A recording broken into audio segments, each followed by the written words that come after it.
अनमोल वचन अखिल भारतीय संत मत सत्संग के संस्थापक और गृहस्थ में आनंद योग के जनक परम संत महात्मा परम पूज्य श्री यशपाल जी महाराज अर्थात परम पूज्य भाई साहब जी द्वारा प्रतिपादित इन अनमोल वचनों का पालन करना अति आवश्यक है।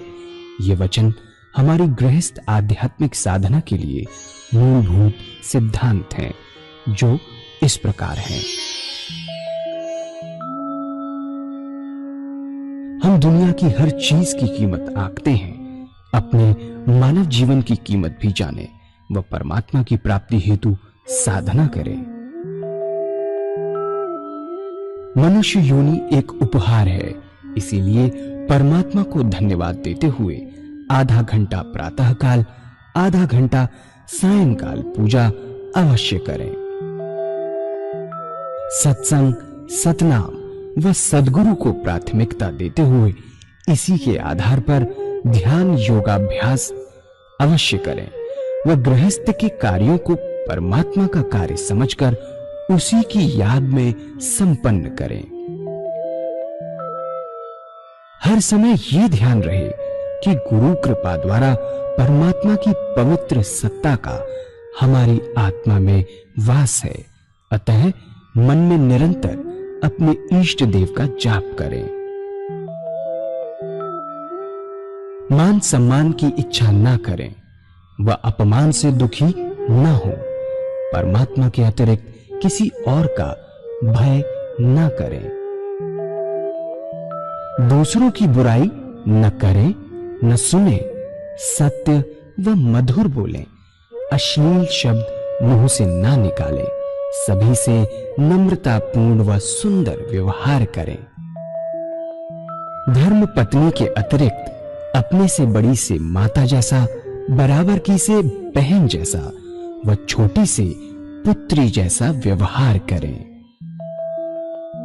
सांसारिक जीवन यापन की आवश्यकताएं अंतहीन है, इसलिए अधिक से अधिक समय सत्संग में व धन परोपकार में खर्च करें।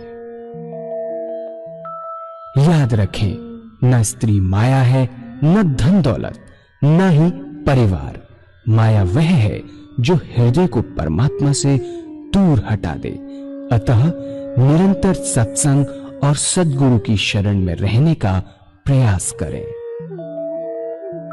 भोजन अपने इष्ट को अर्पण कर प्रसाद रूप में परमात्मा की याद में करें। रात्रि में सोने से पहले अच्छे बुरे कार्यों का आत्मनिरीक्षण कर उसका समुचित पश्चाताप करते हुए ध्यान करें व प्रभु की गहरी याद में ही विश्राम करें। परमात्मा तू ही है, तेरी इच्छा पूर्ण हो।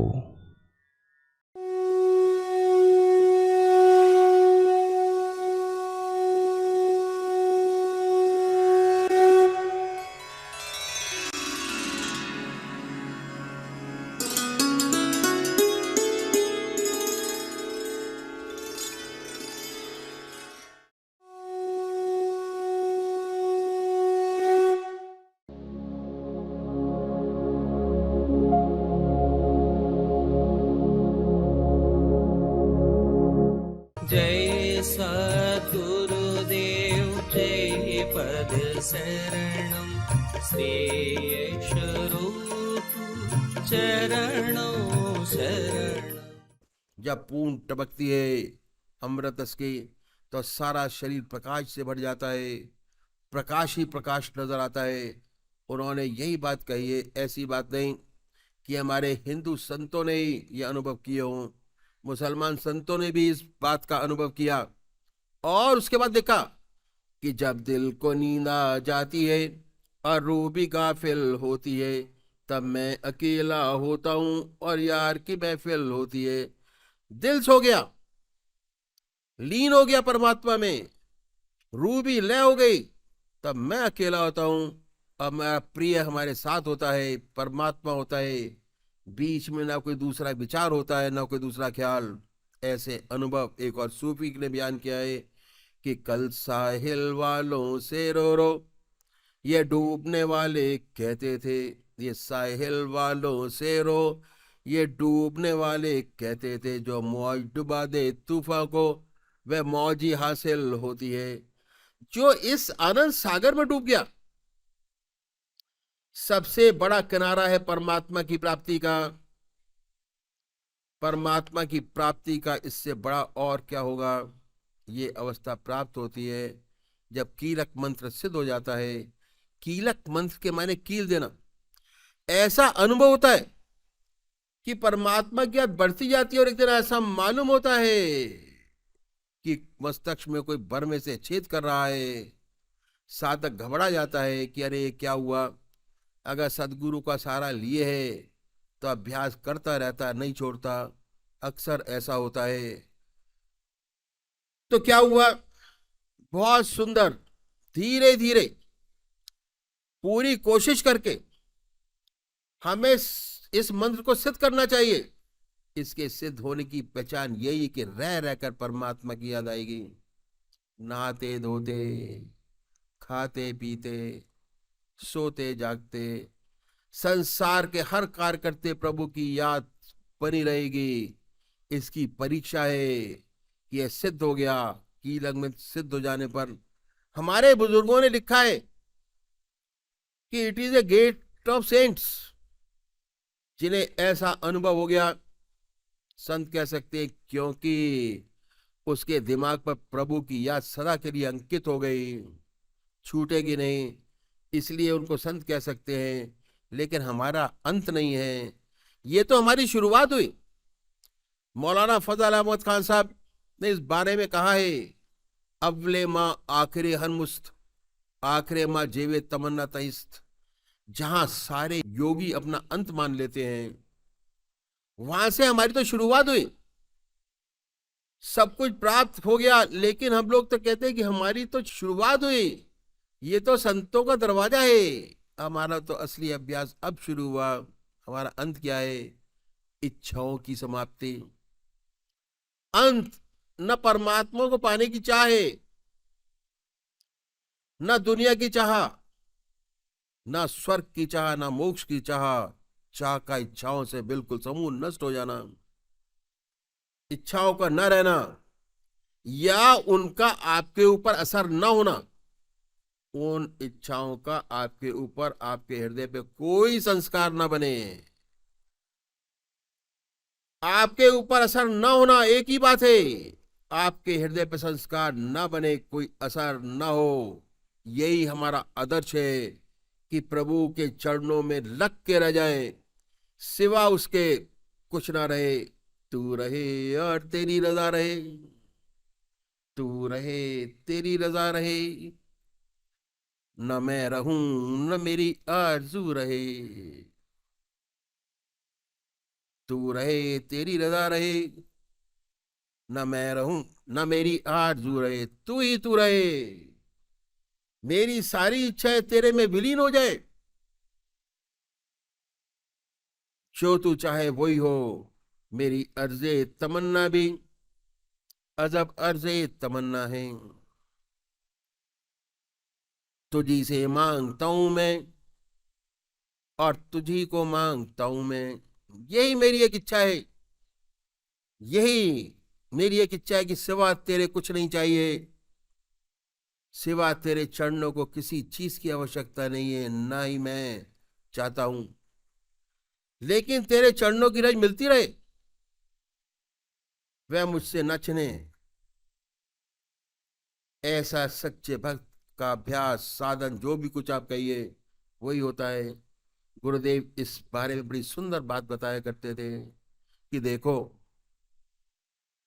पूरे प्रोसेस में आनंद ही आनंद है, बहुत जबरदस्त आनंद है। लेकिन इसकी भी चाहत छोड़ दीजिए, मत करिए। ये शरीर से आ रहा है, शरीर से है, इसकी भी चाहत, इसकी भी चाहत मत करो। प्राण वायु शरीर में स्पंदन कर रही है। ये प्राण वायु जो डिफरेंट एरियाज में बैठ के आपको स्पंदन और आनंद देती है, उसी से ही आनंद आ रहा है।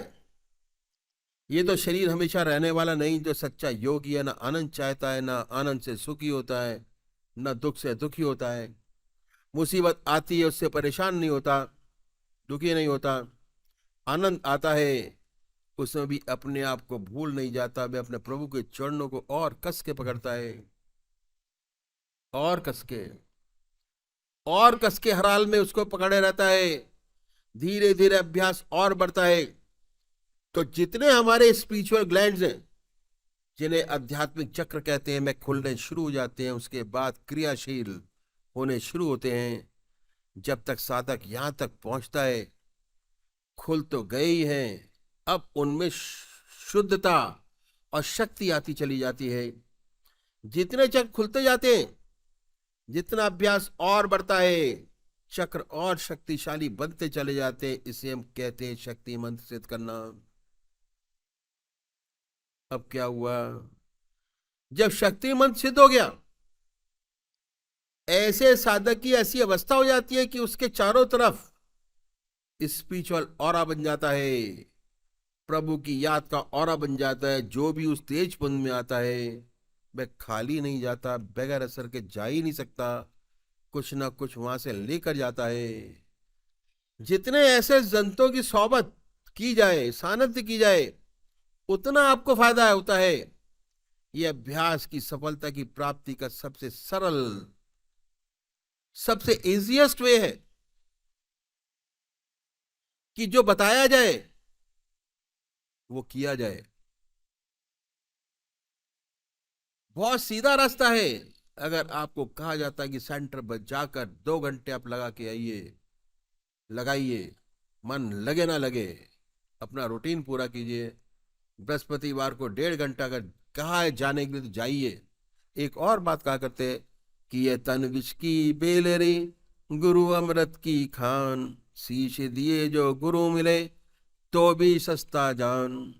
ये तन विष की बेल रे, गुरु अमृत की खान, शीश दिए जो गुरु मिले तो भी सस्ता जान। ये अक्सर दोहराया करते थे, और जब कहते थे तो उनकी आंखों में आंसू आ जाते थे। उन्हें अपने गुरु में इतनी श्रद्धा, इतनी भक्ति थी, उनका नाम लेते, गुरु का नाम लेते ही आंसू टपक जाते थे, आंखों में पानी लग जाता था। इतना उनका हृदय अपने गुरु के प्रति प्रेम था, श्रद्धा थी, विश्वास था। ये बातें साधक के लिए बहुत आवश्यक है, जो मैंने आपके सामने रखी, बहुत जरूरी है। जिस माता ने आपको जन्म दिया उसके दूध का ही सेवन करो। तीसरी बात क्या है, भगवान की याद में भोजन करें। कल भी मैंने आपको बताया था, जो प्रैक्टिकल यहां करके जाएंगे, घर जाके वही चीज शुरू होगी। अगर यहां आप करके नहीं जाएंगे तो घर जाके शुरू कर ही नहीं सकते आप।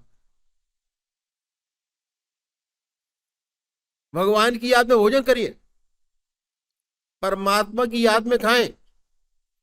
कोई चीज बगैर परमात्मा की याद के ना खाएं, ना पिएं। भगवान की याद में सोएं, परमात्मा की गहरी याद करके सोएं, बिना भगवान की याद के ना सोएं। पेट भर के ना खाएं। अगर 4 फुलके की भूख है तो 3 ही खाएं, 1 फुलका कम खाएं। व्रत रखना आसान है, व्रत रखा जा सकता है, हठ योग है व्रत रखना। योग की परिभाषा है, हठ योग है कि नहीं खाना। पर कम खाना बहुत मुश्किल है। सामने है, नहीं खा रहे, बहुत मुश्किल है। सच्ची तपस्या तो यही है। अगर 4 की भूख है तो छोड़ दे, 3 खाकर रह जाए, आलस नहीं सताएगा, अभ्यास ठीक बनेगा। छठी बात, कम सोइए। कम सोने का मेरा मतलब ये नहीं कि सारी रात जागते रहे, नहीं नहीं, ऐसा ना हो कि आलस में पड़े रहे। 4 बजे आंख खुल गई फिर भी आलस में पड़े, उठिए, अपने कार्यक्रम से निवृत्त होइए, पूजा पाठ में बैठे, अपने नियम का अपने पूजा पाठ करिए, भजन करो, ताकि ईश्वर की कृपा आपको मिले और बराबर आपकी तरक्की करते रहें, बहुत जरूरी है। हम कहते हैं हमारे पास टाइम नहीं है। हमारे महाराज जी ने इतना सुंदर टाइम निश्चित किया था कि जितना लिटरेचर आपके सामने है, प्रैक्टिकल लिटरेचर, रात को 10 बजे सोते हैं, 3 घंटे काफी होते थे, 3 घंटे सोए महाराज जी। 10 बजे, 9 बजे, 9:30 बजे, 10 बजे लेटे सोए, 3 घंटे पूरे, 2 बजे उठ गए, बड़े प्यार से बैठे, अपना लिटरेचर लिखा 3 घंटे, 6 बजे तो लेट गए, सो गए, बाकी बच्चे उठते रहे, जो करना है करते रहे। ये उनका रूटीन था। अपना भी डिस्टरबेंस नहीं है, बच्चों का डिस्टरबेंस भी नहीं। हम कहते हैं हमारे पास समय नहीं है, समय निकालना पड़ेगा। इस रास्ते पे चलना है तो परमात्मा की प्राप्ति, नाम, सुख, शांति, चैन, आनंद प्राप्त करना है तो बहुत जरूरी है, ताकि ईश्वर की कृपा आपको मिले। बराबर तरक्की करते हैं, कुछ खास बातें बीज मत मिलने के बाद, आध्यात्मिक जन्म होने के बाद अगर इन बातों का अनुसरण करेंगे तो बड़ी जल्दी कीलक पंथ तक पहुंच जाएंगे। और एक बार कीलक हो गया, स्पिरिचुअल ऑरा आपके सामने बन गया, आपको कोई हरा नहीं सकता किसी हालत में भी। फिर तो ऑटोमेटिक हो जाता है। फिर श्रद्धा और विश्वास होना चाहिए उसके बाद। इसके बाद भी, सारी चीजें होने के बाद भी सबसे महत्वपूर्ण चीज क्या है? आज्ञा पालन, श्रद्धा और विश्वास। अगर श्रद्धा विश्वास बना है तो काम अपने आप होता चला जाएगा। अगर श्रद्धा विश्वास में कमी आ गई, खत्म तो नहीं होगा, दब जाएगा। एक तो खिला हुआ है, एक दबा हुआ है, ये चीजें दब जाती हैं। इसलिए श्रद्धा और विश्वास बहुत आवश्यक है। जिनका श्रद्धा और विश्वास रास्ते पर बना है, आश्रम पर बना है, वह साधक हमेशा तरक्की करता रहता है। उसके बाद अदब और आज्ञा पालन पर उनका बड़ा जोर था।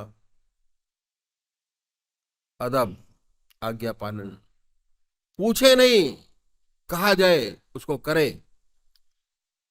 ये महाराज की बातें अपनी नहीं, अदब पर उनका बड़ा जोर था और आज्ञा पालन पर बहुत जोर था। कहते थे, अगर तेरा गुरु कहे कि तू नमाज पढ़ने के कपड़े को शराब में रंग दे, रंग दे। तेरा गुरु कहे, वह बेहतर जानता है कि तेरे लिए क्या ठीक है और क्या गलत है। उसके बड़े सुंदर उदाहरण देते थे, बहुत बढ़िया उदाहरण देते थे। पहला उदाहरण गुरु नानक देव जी का दिया करते थे और वो सुंदर उदाहरण देते थे और बड़े प्यार से बताते थे। अंगद देव जी गुरु नानक देव जी के सबसे प्यारे शिष्य थे। उनके यहाँ बहुत अच्छे अच्छे साधक इकट्ठे हुए, सबने बड़ी तरक्की की, कोई नहीं छूटा। लेकिन साथ साथ सबका टेस्ट भी लेते रहते थे। एक रोज गए अपने शिष्यों को लेकर, ऐसे रास्ते से निकले जहां लाल ही लाल पड़े थे, लाल और हीरे। जिन्हें माया की तृष्णा थी, उन्होंने खूब बटेरा, लाल हीरे इकट्ठे किए, घर आकर आराम से बैठे। अब सत्संग में जाने की क्या आवश्यकता है, जो चाहते थे वो मिल गया।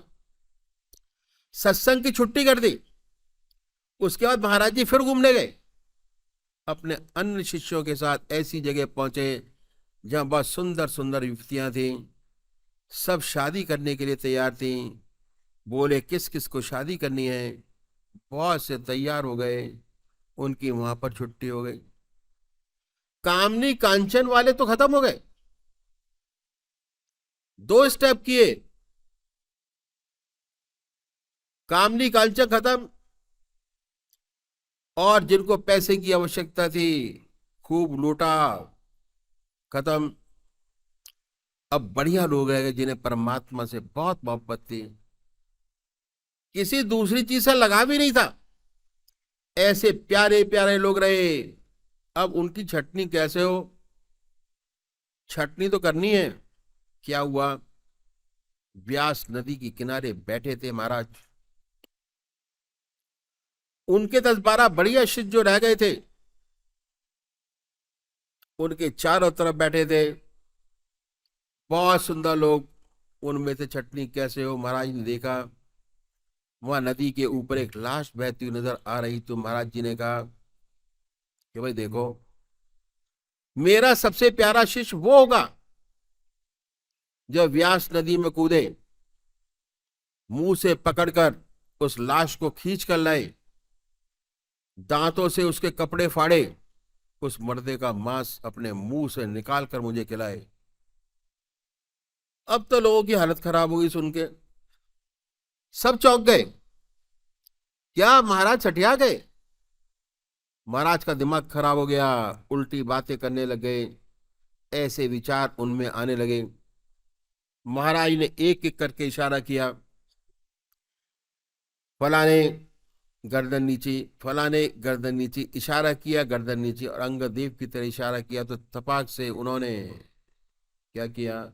कपड़े उतारे, मारी छलांग, व्यास नदी में कूद गए और दांतों से लाश को पकड़कर खींचकर किनारे पे ले आए और गुरु महाराज के सामने लाके पटक दी।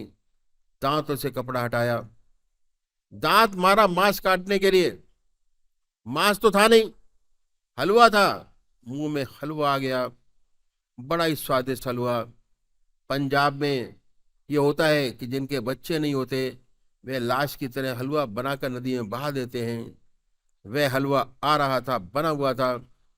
गुरु नानक देव जी ने कहा कि इसमें अब मेरा और तेरा ही हिस्सा है, और किसी का नहीं।